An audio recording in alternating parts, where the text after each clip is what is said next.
Hello, Michigan Medicine, and welcome to the WRAP Employee Podcast. I'm Dan Ellman with the Department of Communication. And I'm Dan's most reputable co-host, Bailey Merzick. Today's episode will focus on some high reliability skills that will help you do your job better and help those in our organization better serve patients, families, and colleagues. Now, before we get into that, let's get some housekeeping out of the way. Did you know that we've had more than 200 episodes of the WRAP so far? In case you missed any of them, go to iTunes, Stitcher, Google Play, or any other podcast hosting platform and get caught up. And be sure to subscribe in order to not miss any of the new shows as they debut in the future. You'll also be able to catch them on the Michigan Medicine YouTube channel and as part of the Headlines Week in Review. All right, let's start our conversation with Michelle Durheim and Scott Gray. First, can the two of you both introduce yourselves and explain your roles here at Michigan Medicine? Yeah, sure. I'll go first. I'm Scott Gray. I'm an education services specialist. I work in the quality department on the education team, and I am the course lead for the Create Trust course. And I've been here for about 1.5 years now. And I am Michelle Durheim. I am the clinical nurse director for the pediatric intensive care unit and the pediatric dialysis unit here in Mott Children's Hospital. I have been here since 2006, and I have been in attendance of the class that Scott has taken over. And I won't say how many times I've had to take it to get it right, but it's been more than once. All right, so Scott, let's talk a little bit more about that class, Create Trust. What is the class and why is it so important? A great question. So the Create Trust class is a course that we run every month. It's a 2-hour class and it's available to everybody.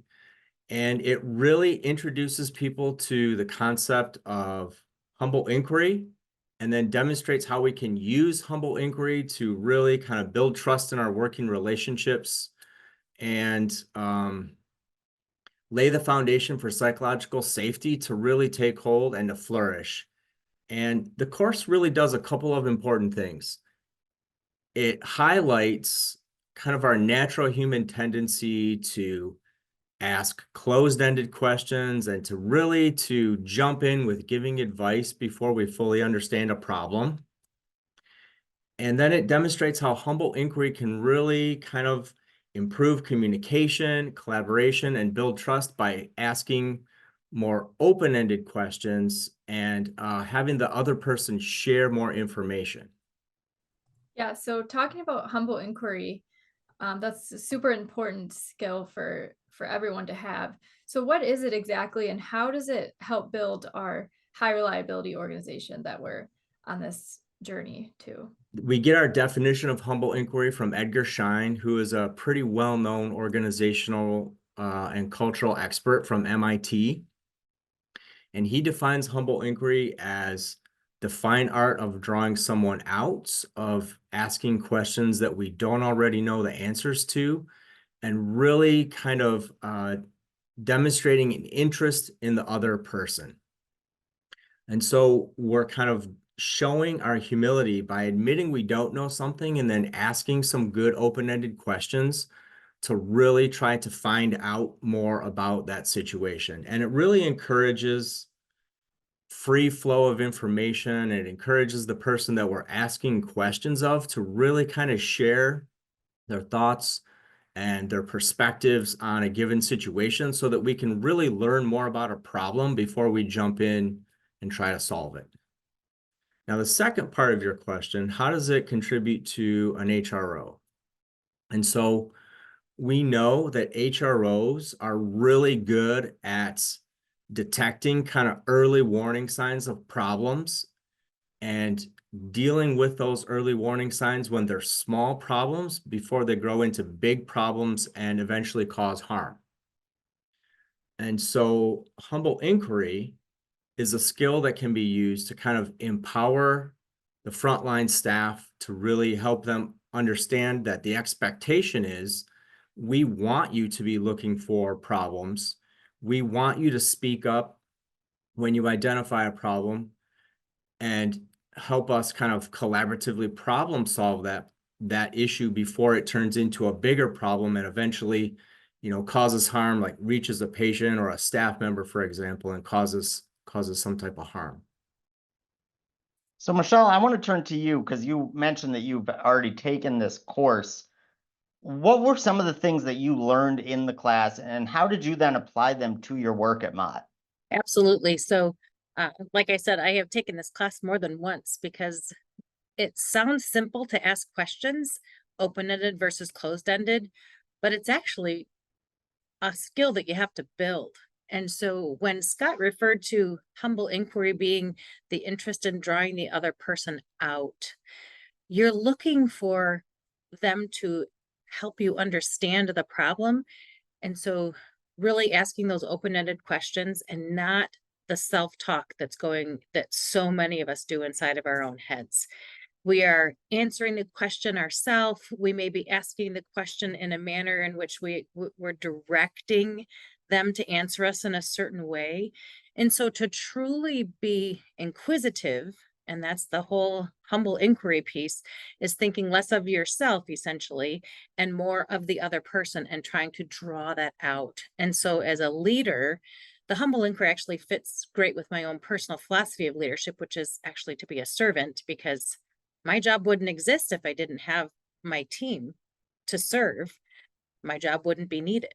So that's what I tell my staff is I'm here to take the barriers out of your way. And so I need to listen to them because they'll many times come up with a solution to a problem that I would have never dreamed of because I'm actually not the one doing that work on a day-to-day basis. They are. So it then helps us build a highly reliable organization because if every single team member feels safe asking questions and raising hey, this might be a problem, and we all feel safe doing that, no matter if we're talking to me, their immediate supervisor, or David Miller, the president of the hospital, that we can raise those questions, feel safe in our environment, have trust that we can speak openly, we will prevent so much harm to everyone, and then be on our journey to being highly reliable and doing no harm, which is really what our goal is. And this, just to clarify, this isn't just in a clinical setting, right? It's no matter what role you're in, you sort of need to be able to raise issues, for me in communication. If I don't raise an issue and then communicate something improperly or incorrectly, that could then lead to patient harm or harm in a lab somewhere, or, then you end up teaching incorrect info to the next generation. Everyone's roles are interconnected here, right?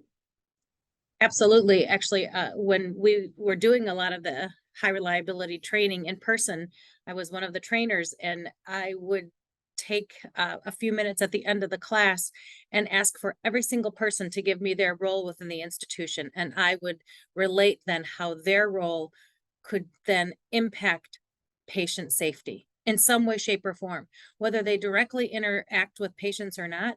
Just as my role is to serve my team, the whole purpose that Michigan Medicine exists is to take care of our patients.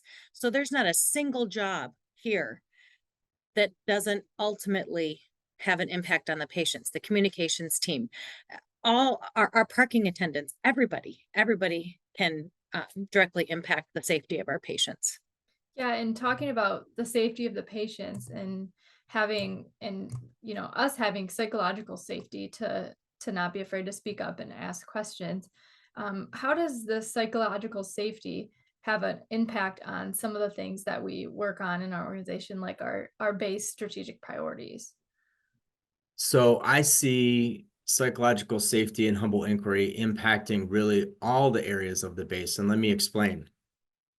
So when we use humble inquiry and we get staff feeling empowered and they trust leadership, they will start sharing their thoughts and perspectives, right? And we hire the best people that we can find, right? And we hire for diversity as well. And so we're then benefiting from all of these diverse perspectives. So we've got these great thinkers out there who are bringing us their new ideas.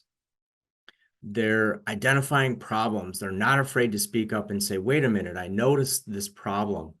And so people then feel like, hey, somebody cares what I think. I feel included. I feel part of the conversation. and my opinion matters. And so now we've got diversity and we've got inclusivity. And when we have that and we've got this engaged workforce, now we can work on things like improving access. We can speak up for quality and safety and make sure that the care that we provide to our customers, to our patients, whoever they may be, the care is the best, it's the safest, it's the highest quality. And then we're improving staff experience, right? If I come to work and I feel like my leadership listens to me and they care what I have to say and they listen to my ideas, now I'm engaged and I want to come to work and I feel like I really belong in this institution. And then the care that I then give to my customers, whether they're patients or someone else, that gets better because I want to do the best I can do for the organization. And so I think humble inquiry and psychological safety impacts absolutely every part of the base strategic priorities. Yeah, so with this, the things in this class being so important, I think it's important for people to know, I don't know if you mentioned this or not, but where exactly can people go if they're interested in taking the class? So we have on the quality department website, we have a tab that says training, and you click on that training tab and it will take you to all the classes that we offer, not just the Create Trust class, but all our classes will be listed there. And so the Create Trust class, like I said, runs once a month and everyone can take it. We also have a version of this class on Canvas, which is asynchronous. So if you're really busy and you can't, carve 2 hours out of your schedule to be with us, you can take the asynchronous version on Canvas and kind of learn at your own pace. And we also have created a community of practice on Teams, where when people take the course, they get really excited about this work. And we don't want the conversations to stop when they leave the class and go back to their work area. So we have some information at the end of the class in the post-course email on where to find us on Teams so that we can all kind of practice these skills. Like Michelle had said, this is a skill that we all need to practice. And even I have to practice this skill, right? I teach this class every month for a couple of years now, and I still have to practice this skill. So the community of practice on Teams is really that format for everyone to kind of jump in and then learn like what are best practices and where are we struggling with these things, and kind of keep that conversation moving.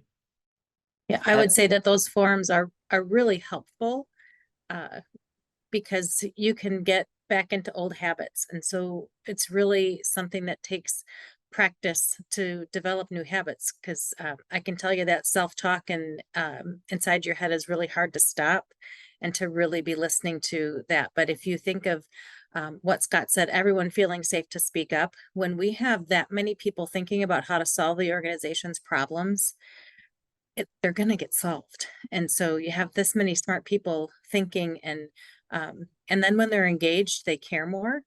And so they care about their environment and they'll speak up sooner. And so we pick up things just so much more quickly. And you can tell just by walking around when staff are caring more about their workplace and their unit. And, coming out of the pandemic, I remember telling my boss, we're coming.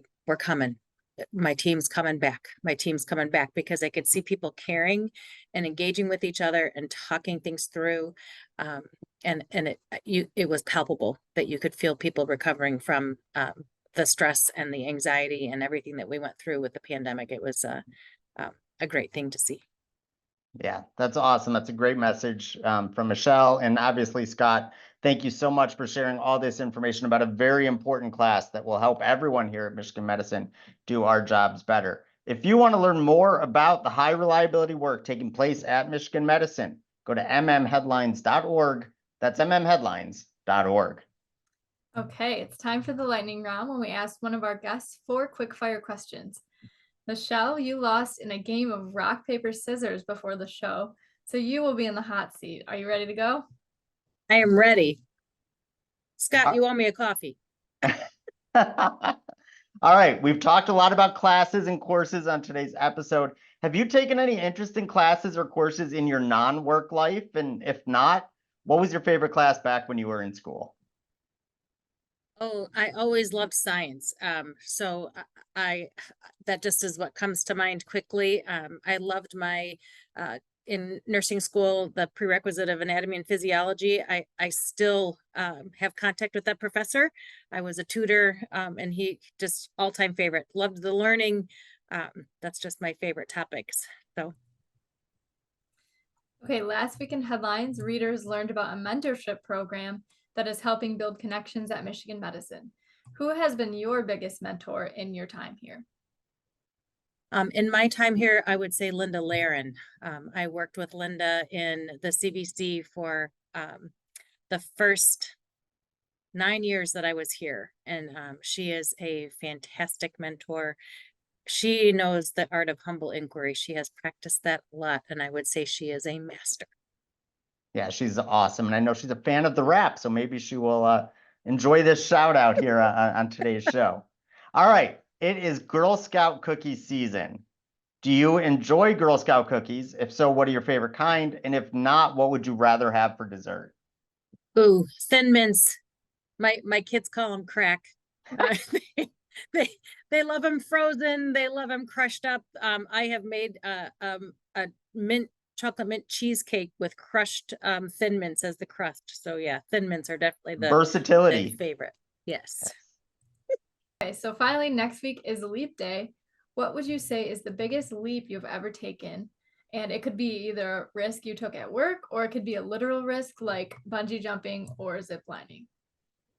So I would say the biggest leap I took was in 2006 and moving my family. I'd had a 17-year career at Covenant Healthcare, and Linda Laren actually recruited me to come and help open the cardiovascular center. And I uprooted my family.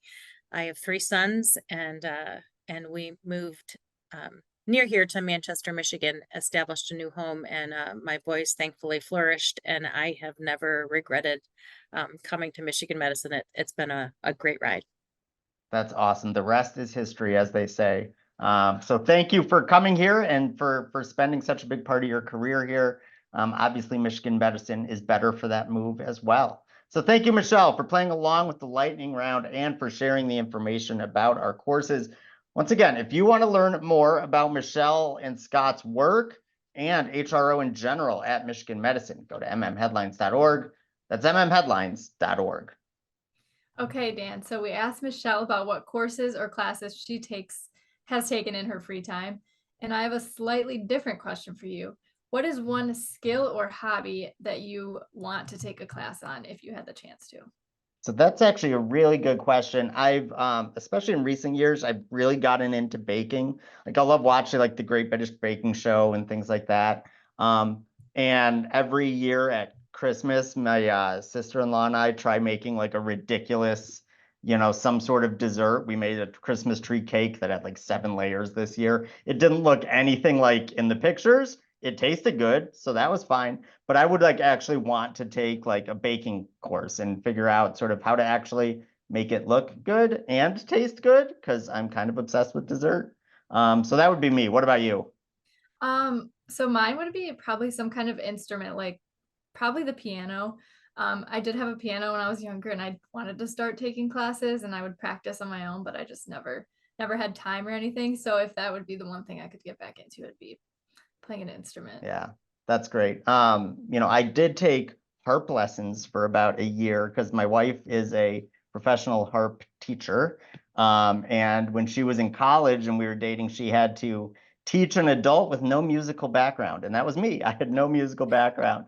So I had to learn to play the harp, and apparently I didn't practice enough because she dropped me as a student after a year. But I do get to hear the harp every day in the house. So it is a very nice instrument to I was have gonna say around. it's a nice one, yeah. Yes, yeah. That's one of her selling points is like, even if like your kid has never played an instrument before, it'll still sound good. It's not like a flute True. or the drums, it's a good thing to have around. So anyway, all right, it's time for the weekly trivia contest. This week's question is, the ongoing Lunar New Year celebration marks the beginning of the year of which zodiac animal?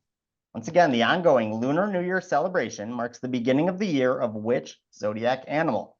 When you know the answer, send it to headlines@med.umich.edu for the chance to win a prize.